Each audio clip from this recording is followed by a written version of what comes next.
One afternoon, former heavyweight champion Mike Tyson sat peacefully on a street bench, observing the ebb and flow of everyday life around him. Content in his attempt to fade into the background, he sought solace in the simple moments of life.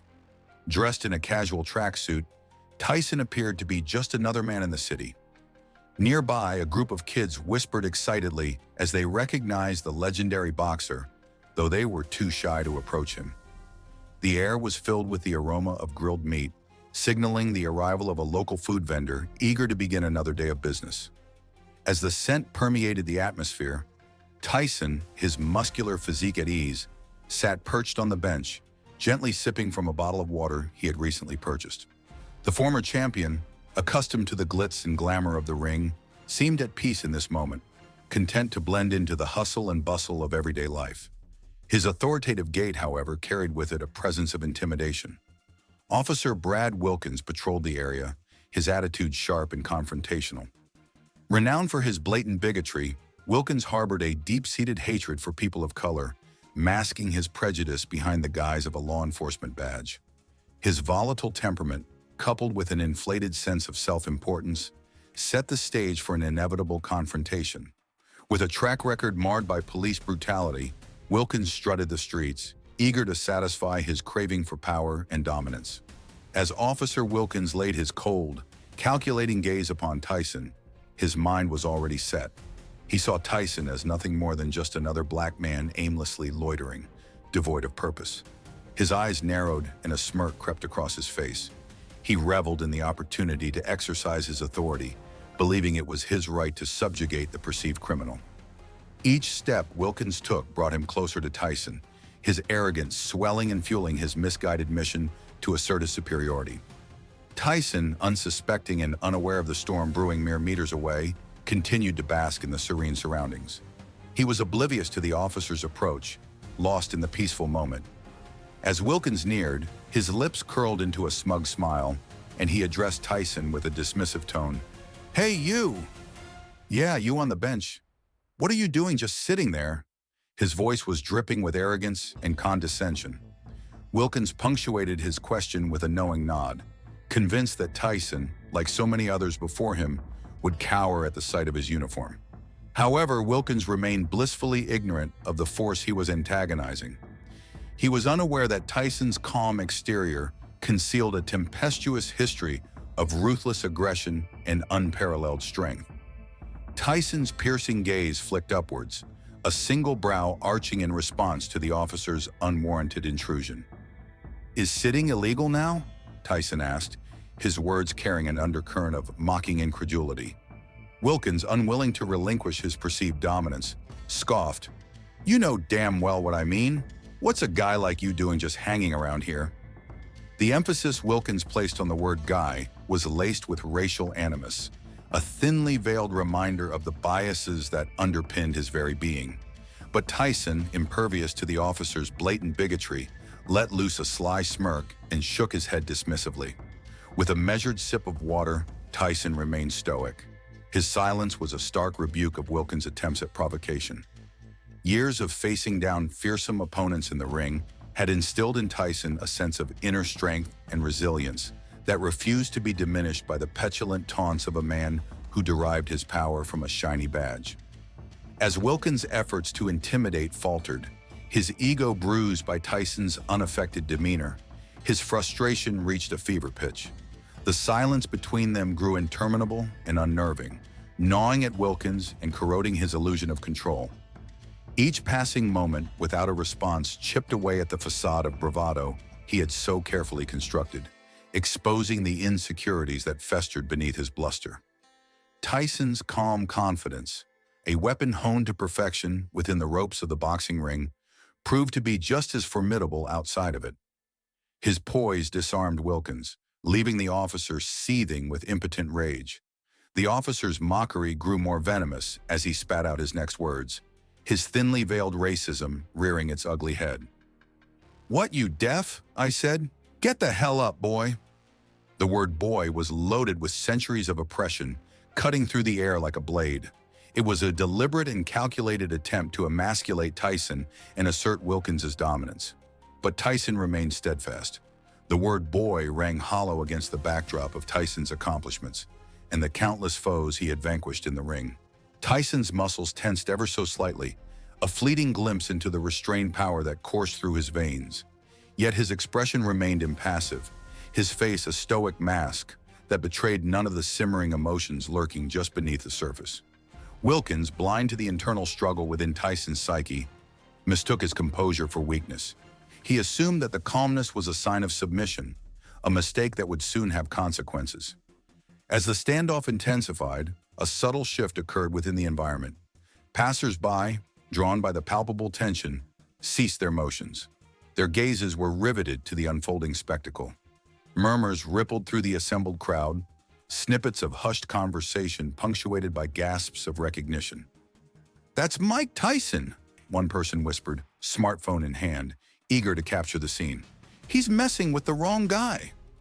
A collective sense of dread began to build, a shared understanding that something monumental was about to happen. The calm before the storm had grown more charged by the second.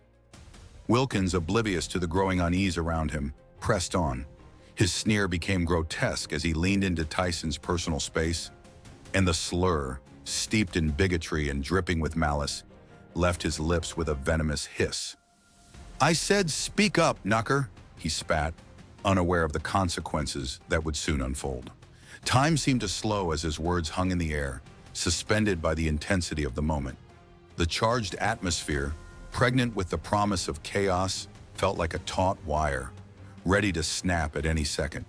The crowd, captivated and horrified, instinctively understood that they were witnessing a pivotal moment in time. It was a precipice from which there would be no turning back.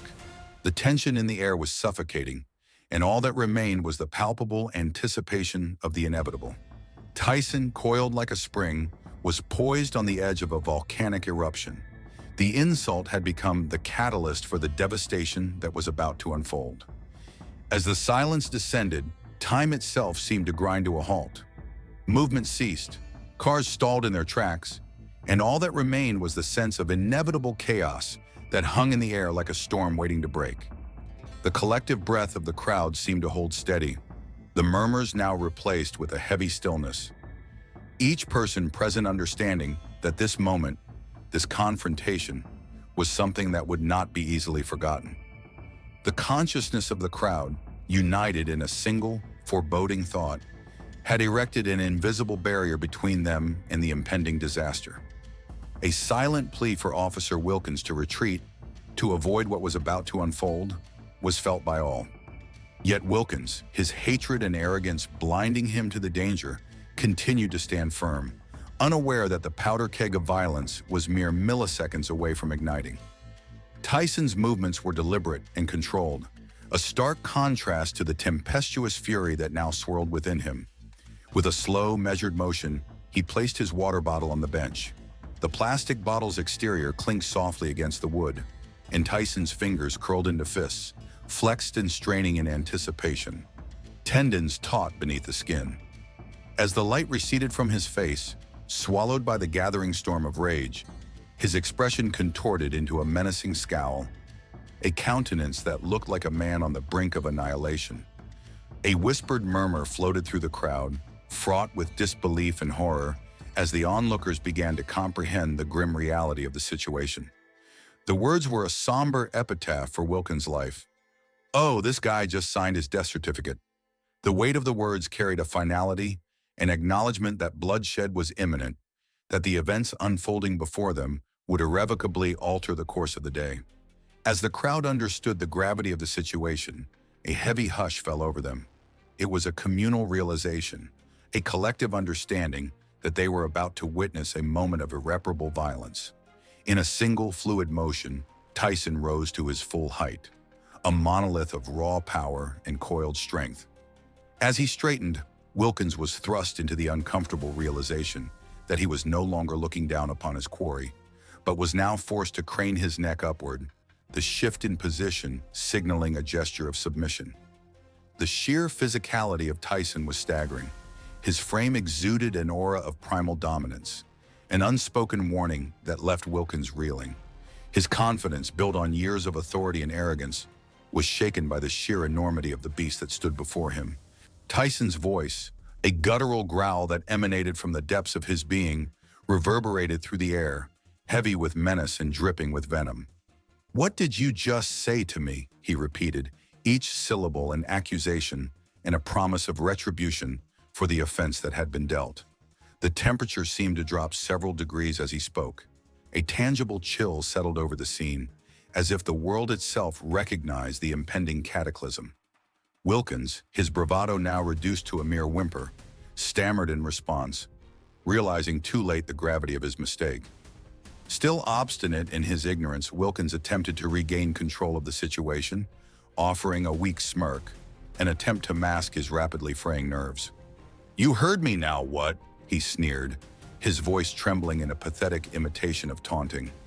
"You want to do something about it?" he continued, his arrogance now a frail shield against the tidal wave of rage that was rapidly bearing down on him. But before Wilkins could utter another syllable, Tyson's hand shot out, seizing the officer's vest in a vice-like grip with effortless precision. In an instant, Tyson hoisted Wilkins off the ground, his feet dangling helplessly above the pavement as the air rushed from his lungs. With a deafening crack, Wilkins was flung against a nearby lamppost. His body collided with the unforgiving metal with such force that the pole itself seemed to shake from the impact. Wilkins gasped, his lungs burning, struggling to draw breath. The sudden shift in perspective, from would-be tormentor to helpless victim, left him disoriented and bewildered. He was dangling like a rag doll, his feet kicking feebly against the air. The officer was left in no doubt as to the dire nature of his situation. The pain radiating through his body, like wildfire, was a constant reminder of the grave error he had made in underestimating his opponent. Leaning in close, so close that his hot breath brushed against Wilkins' cheek, Tyson hissed his words like a viper. "You have no idea who you're talking to," he growled. The words rolled off his tongue like a promise of violence to come. The quiet fury in his voice carried the weight of every battle he had ever fought, and it shook Wilkins to his core. In that moment, he finally grasped the magnitude of his mistake. He understood with chilling clarity that he had awoken a sleeping giant, a beast that would show no mercy in its retribution. With a casual flick of his wrist, Tyson released his grip, allowing Wilkins to fall back to earth like a discarded plaything. The officer stumbled, his legs shaky and unsteady as he struggled to regain his footing. The sudden rush of gravity, combined with the release of Tyson's unrelenting grip, left Wilkins reeling. A dull ache throbbed through his joints as he staggered backward, desperate to put some distance between himself and the furious heavyweight. In a frenzy of desperation, Wilkins raised his baton, his arm trembling with rage as he prepared to strike. The air was thick with tension. The crowd held its collective breath, watching with bated anticipation as Wilkins mustered all of his strength for the impending blow.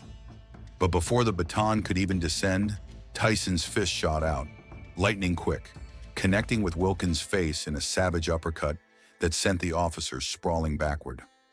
The baton clattered uselessly to the ground, forgotten in the wake of the violent exchange. Wilkins' face, now a bloody mask of rage and pain, twisted as he pushed himself to his knees. The ferocity of Tyson's blow reverberated through his skull, disorienting him further. "You just made the biggest mistake of your life," Tyson snarled through gritted teeth. His words were a clumsy attempt by Wilkins to salvage some semblance of dominance, but they rang hollow. His body ached, every fiber of his being crying out in protest against the onslaught of Tyson's power. Yet even as he knelt before the boxer, Wilkins's arrogance refused to be quelled. The ego that had driven him to this point, pushing him to provoke the heavyweight champion, would not allow him to admit defeat. With a guttural cry, Wilkins swung his baton with all the force he could muster. The desperation of a cornered animal surged through his veins. In his mind, the blow was swift, executed with a speed born of rage and adrenaline. But to Tyson, a man who had danced with death in the ring countless times, Wilkins' actions were slow, predictable. The arc of the baton, the pivot of Wilkins' hips, the shift in his weight, all of it was visible to Tyson in vivid detail. With a speed and precision that belied his size, Tyson reached out and intercepted Wilkins' wrist.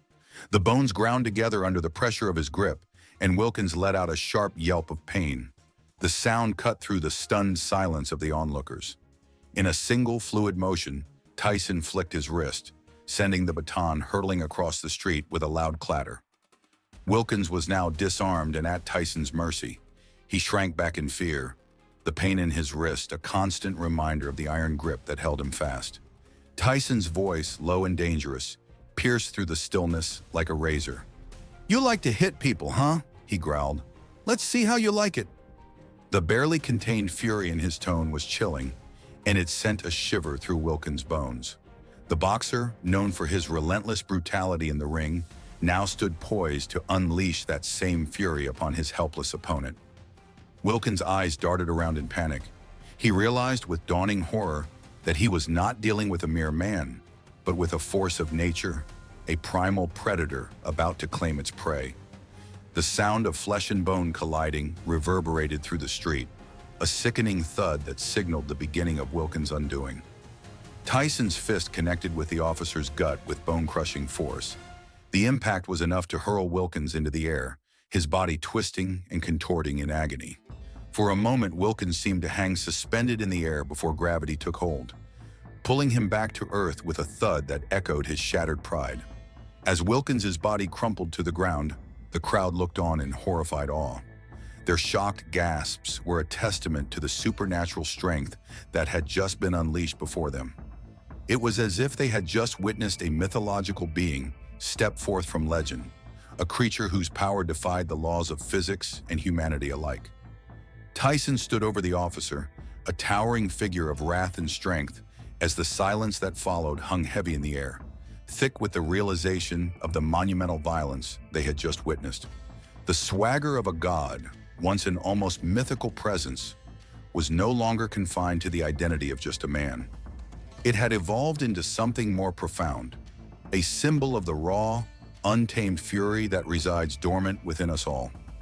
Mike Tyson, standing there, was more than just a former heavyweight champion. He had become a living, breathing representation of primal power and retribution. His words, deceptively calm, carried an underlying menace that threatened to explode at the slightest provocation. "Get up," he intoned, his voice soft but laced with an undeniable threat, signaling that further violence would follow if Officer Wilkins did not comply. The boxer's muscles were coiled, his body taut and ready to strike once again, his every movement embodying the epitome of controlled aggression. Wilkins, now cowering on the ground, was nothing more than a broken man in this moment. His earlier bravado evaporated as fear overwhelmed him. His legs trembled with every attempt to rise, his arms shaking as they clawed for stability, and his eyes pleaded silently for mercy, a mercy he knew would not come. With a groan, Wilkins finally managed to push himself to his knees. He dared not look up, locking his gaze instead on the ground, as if avoiding the intensity of Tyson's piercing stare would somehow shield him from the consequences of his actions. The silence between them was thick, pregnant with the weight of impending judgment, until Tyson broke it with a mocking question. "Didn't you want to fight?" The taunt was more than just a verbal jab. It was a cruel reminder of Wilkins's earlier arrogance, a cruel reversal of fate that had left the officer humiliated and on the receiving end of the violence he had once wielded so freely. The situation had become so surreal that even Wilkins, with his self-inflicted arrogance and prejudice, couldn't help but realize the magnitude of his mistake. He had thrown the first punch, but now he was the one cowering, the victim of his own bluster. Still, in a final, desperate attempt to cling to any shred of dignity, Wilkins lashed out with a wild haymaker, a feeble, uncontrolled swing aimed more out of desperation than true intent.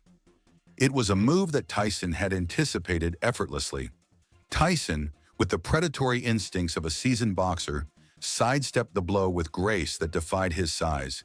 His movement was smooth and deliberate, as if he were performing a deadly dance rather than engaging in a fight. Then, in a blur of motion, Tyson unleashed a devastating right hook that struck Wilkins squarely in the jaw. The sound of flesh meeting bone was deafening, and the force of the punch sent the officer sprawling backward, his body crumpling to the ground like a rag doll. Wilkins's world spun, darkness encroaching as his consciousness flickered out, and the crowd watched in stunned awe as the once imposing officer was reduced to a broken shell of a man. The onlookers, initially silent, erupted into cheers. The sight of Wilkins's unconscious body hitting the ground was almost cinematic. An action movie moment brought to life in brutal reality. It was the kind of power that defied belief, a physical display of force that seemed beyond the realm of possibility. Yet there it was, in front of them all. As Wilkins's body lay lifeless on the pavement, the crowd reacted not with fear, but with exhilaration. The bully had finally received his comeuppance, and the weight of that catharsis flooded the air with a collective sense of justice. A solitary man in the crowd, overwhelmed by the absurdity and dark humor of the moment, laughed out loud, his voice rising above the cheers. "That boy just got put to sleep," he bellowed, his words a mixture of disbelief and amusement. His laughter echoed through the crowd, a shared understanding of the raw irony unfolding before them. Wilkins, still unconscious, groaned faintly, his body twitching as his senses slowly returned to him. The full impact of Tyson's punch had left him battered, his face a grotesque sight, swollen and bruised from the force of the blow. The officer was no longer the image of authority. He was now a broken man, a shadow of his former self. Even in his defeated state, Wilkins's arrogance refused to die. His mind raced, already formulating plans for revenge, even as his body ached with the aftermath of Tyson's retribution. As Wilkins struggled to regain some semblance of composure, the stillness of the moment was shattered by the shrill wail of police sirens. The sound was sharp, urgent, and filled the air with the promise of chaos. Within moments, squad cars screeched to a halt, their tires burning rubber as they came to a stop. The officers poured out of the vehicles, weapons drawn, their training kicking in as they quickly assessed the situation. The lead officer, a man whose posture exuded authority, barked out an order. "Step away from him!" His voice boomed, unwavering and commanding, his weapon aimed at Tyson, who stood there unmoving, his eyes fixed on the officers. The tension in the air was palpable, the potential for further violence hanging like a storm cloud over the scene. Tyson, unflinching in his resolve, raised his hands in a calm, deliberate gesture of surrender. It was a stark contrast to the aggression he had displayed moments before. "Relax, fellas," Tyson said, his tone nonchalant, almost casual, as he addressed the officers. "Your boy here was just learning a lesson." The words were spoken with a smirk, as if the brutal beating of Wilkins had been no more than a light reprimand, a slap on the wrist. The senior officer, clearly assessing the situation with a more seasoned eye, took in the sight of Wilkins's battered form and then turned his attention to the crowd. He demanded an explanation, his voice sharp with authority. "What happened?" he asked, his words cutting through the growing tension like a knife. The crowd, still processing the surreal events they had just witnessed, buzzed with whispers. Each person eager to recount their version of what had transpired, each version of the story as valid as the next in their eyes. The moment the question left the officer's lips, voices erupted from all sides. "Your guy started it," shouted one man, his voice rising above the others. "Called him the N-word," came another voice, the anger palpable in the air. "Harassed him for no reason," added a third. In mere moments, Wilkins' actions were laid bare for all to see. His racial animus, his arrogance, and his bigotry no longer hidden behind the badge he wore. The senior officer, his face a mask of disappointment, turned his attention to Wilkins. The sight of his colleague in such a pitiful state seemed to deflate him. With a heavy sigh and a slow shake of his head, he muttered to himself, "Jesus, Brad," his voice thick with exasperation. "What the hell is wrong with you?" The words hung in the air, unanswered. They were an indictment of Wilkins' conduct, a condemnation of his racism and his recklessness. The senior officer's gaze shifted back to Tyson, and recognizing the legendary boxer in his midst, he nodded respectfully. "Mr. Tyson, I know who you are, and from what I'm hearing, you were defending yourself," the officer said. His voice had softened, an understanding now present in his words, as if Tyson's actions, while brutal, were justified by the circumstances. There was no condemnation in his tone, just the understanding that, in this case, justice had been served, even if it was outside the boundaries of the law. The crowd, sensing the shift in the mood, relaxed slightly. The tension that had been so thick in the air began to dissipate. The senior officer, now standing over Wilkins with a mixture of disappointment and resolve, turned back to Tyson. "You're free to go," he said, the words carrying with them a sense of finality, as if acknowledging that the battle had already been won, not in the courtroom, but in the street. Tyson, his expression unreadable, offered a simple nod of acknowledgement. His stoic demeanor revealed nothing of the storm that had raged within him moments before. With that, he turned, walking away from the chaos he had just unleashed, his back to the scene of his retribution.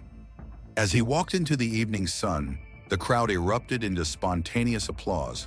It was not a roar of victory, but a collective exhale, a catharsis that had been a long time coming.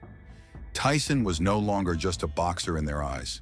He had become a symbol of righteous justice, a defiant force against the bigotry and hatred that plagued their society.